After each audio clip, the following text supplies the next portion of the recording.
Right, so pawn to e4. Now let me show you how to punish the French defense. So you start with pawn to d4. By the way, I'm just following everything that I covered in my yesterday's tutorial video. So black just played pawn to d5. What did I say? You just advance your e pawn, and then after pawn to c5 you don't play pawn to c3. This is what you can also do in serious OTB games or in OTB tournaments.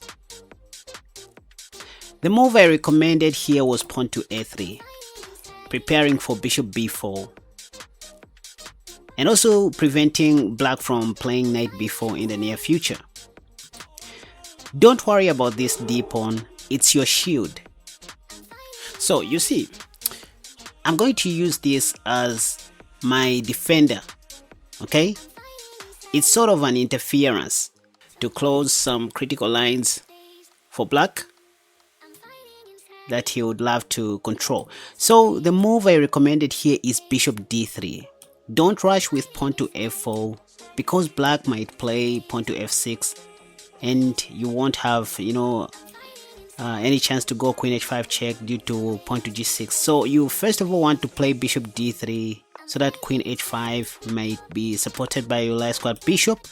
And now you can see knight c6 doesn't have a better continuation due to our pawn on a3. The knight on c6 is attacking my e5 pawn, so I have to defend with my f pawn. So I can foresee the move knight f5, but it's not much of a stretch. Let me just develop my king's knight. Okay, so black chose to put his knight on g6. There's a game that I was analyzing this afternoon where white played pawn to g3 here, which is also fine, but let me just cast a shot here.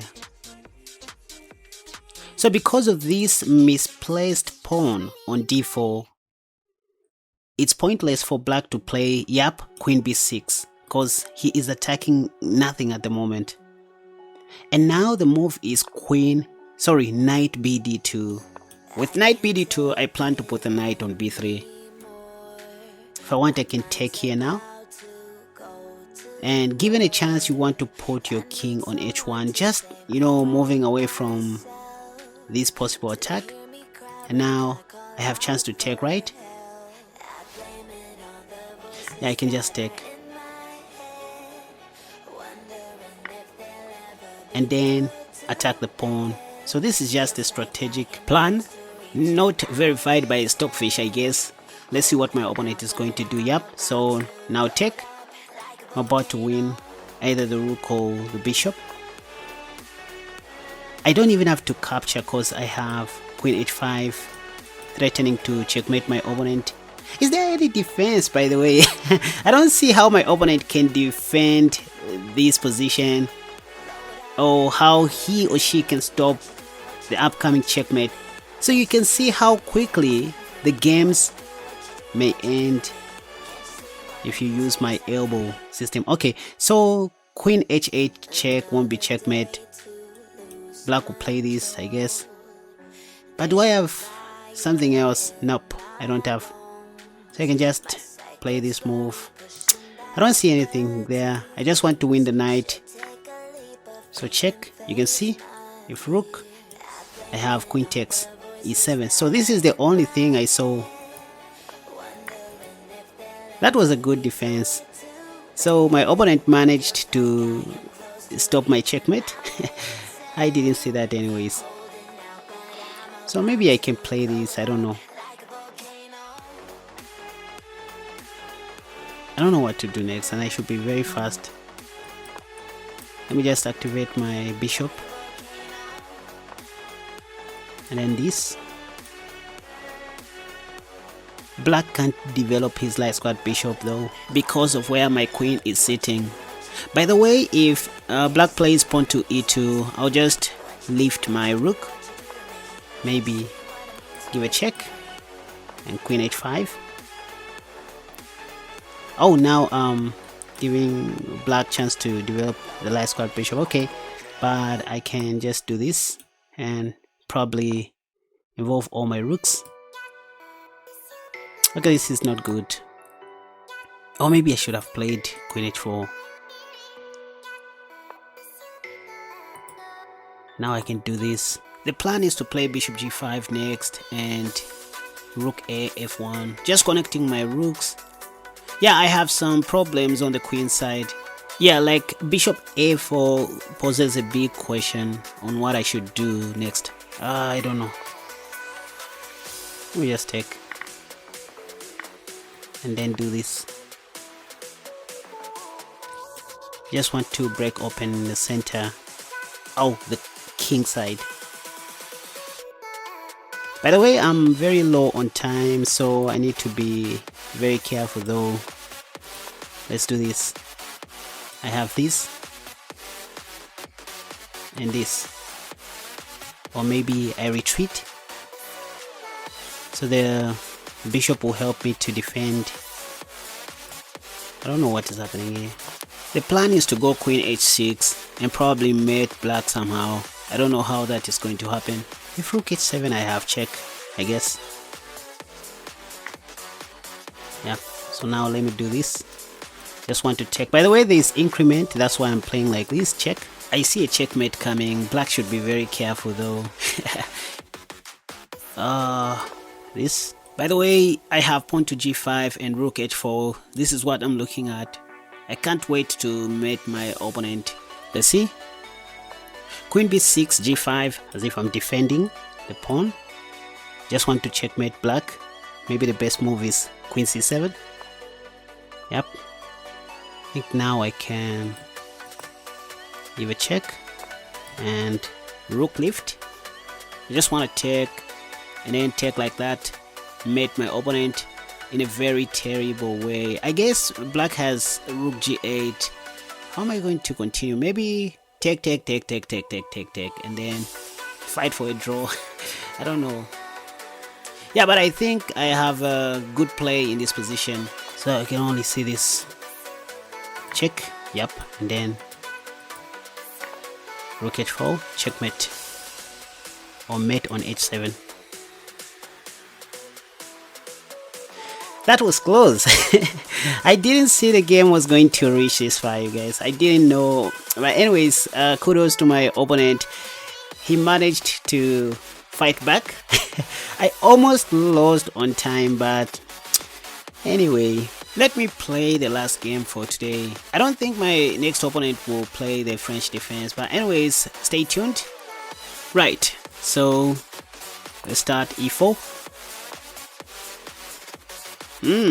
What can I do against the Caro-Kann defense? You see, there's a gambit that you can play against the Caro-Kann defense. Actually, it's the Tennyson gambit. If you know, you know.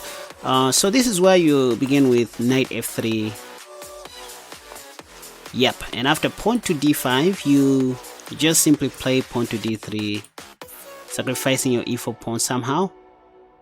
Why? Because you don't want to take, on e4 back. So let's see what my opponent is going to do. Yep, so d takes e4, now knight g5. And then bishop takes d3. So the idea is to wait for black to blunder like this. So I almost said I was waiting for black to play pawn to h6 or knight to f6. So my opponent just played knight f6. Knight f6 is a terrible blunder, and most of your opponents won't know because they are not my subscribers. So you just take on f7, sacrificing your knight, and then after king takes, you go bishop g6 check to win the queen. So this is how you beat most of your Caro-Kann players in 8 moves. Most of my opponents by this time just end up resigning.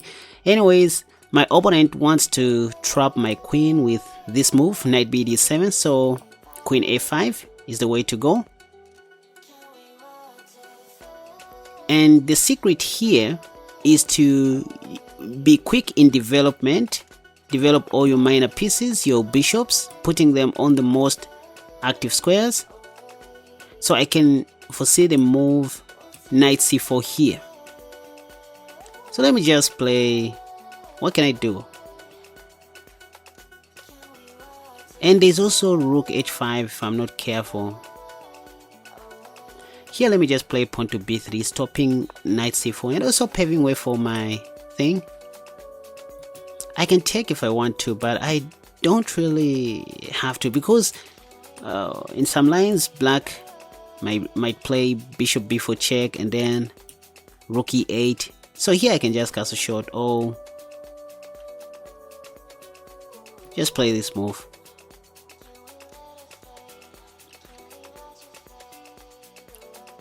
You don't always have to take offers, free food.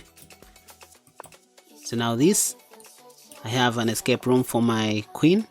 So my opponent is playing actively, which is one thing I like. So just because you are up a piece or up a queen, it doesn't mean you are winning automatically. You still have to work for your meal. So I can see this coming, and also this move. So just simply knight f3, if pawn to b6, I have queen back to whatever. I can give a check if I want, right? Yeah, let me just give a check. And then I plan to oversimplify things.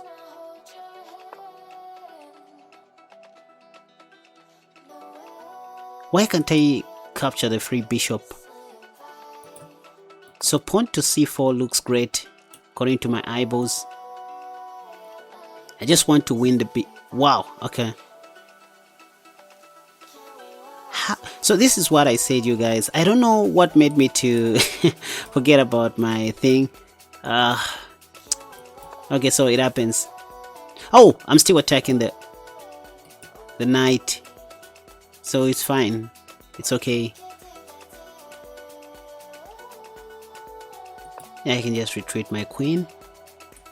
If my knight is captured, I'll take the other knight. So you can see my opponent just blundered. I think let me just take. Yeah, there's nothing I can do. There's nothing much. And then I'll exchange rooks. Because when you're up a piece or when you're up material, this is what you're supposed to be doing. Exchange pieces but not pawns. I thought I was going to lose a piece, by the way, and black should be very careful because I have this checkmate supported by my bishop. So here is what we do normally. I'm just going to play like this and then attack that bishop. For example, these guys just end up, you know, blundering to simple tactics like these. So you see what I was talking about. Checkmate. I didn't do much. I mean, my opponent just hanged mate in one by themselves. So it all comes down to simple tactics at the end of the day. It's nothing really to do with your opening choice or your traps and opening knowledge. It all comes down to simple tactics like these. These are the things that make you lose your chess games most of the times. Not because you don't know a lot of openings or you don't know, much theory. To avoid such blunders, you need to solve a lot of chess puzzles, because the more you solve them, the more your mind becomes matured. Chess will become relatable and these kinds of tactics will become natural. Anyway,